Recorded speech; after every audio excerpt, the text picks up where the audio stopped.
Kristen Ledlow here at Media Day with John Schumann, Sekou Smith as well, covering the Cavs and Warriors. We're down to just two teams left here, guys. Sekou, first of all, let's talk on Cleveland's side, keys to winning this final series. Well, I mean, it starts obviously with LeBron James playing at an elite level, 5 straight years in the finals. And a remarkable feat in itself, but for him to do it with a new team, I think speaks to, LeBron's game and just his impact, that he can have on and off the floor, because I don't think you get here without him leading and showing some of these younger guys how you get to this point. So I think it all starts with him as always, but he needs help.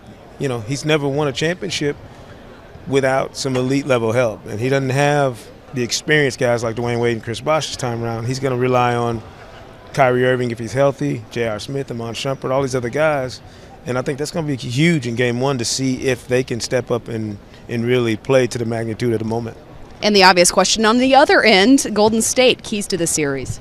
I think the keys for the Warriors starts with LeBron James, too. I mean, they have to stop him in transition. That's the number one thing. Keep LeBron, from getting out in transition and getting easy baskets.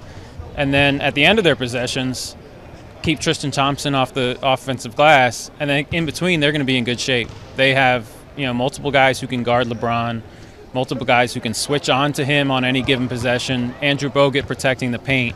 So I think they're going to be in really good shape as long as they keep him out of transition, unless we see some serious regression to the mean in regard to LeBron's three-point percentage. If he suddenly finds that jumper that he's been missing all along in these playoffs, then things could get real interesting. Day 1 of official media coverage of this NBA Finals series. Now, as far as Cleveland's end goes, what stood out to you today? These guys talking to the media, addressing the media for the very first time out here in Oakland. What stood out to you? Any headlines? Well, the funny thing is you forget how many people involved with the Cavaliers and on this Cleveland roster had finals experience.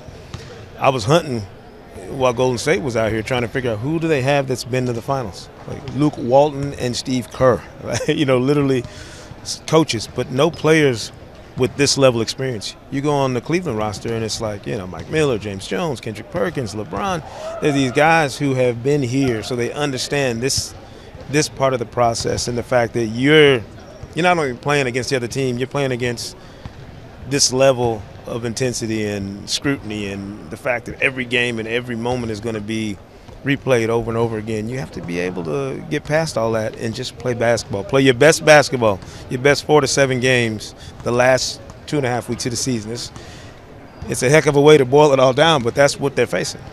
And on your coverage end of the Golden State side, what stood out to you? I thought an interesting thing that came up was that David Blatt was set to be Steve Kerr's lead assistant this year.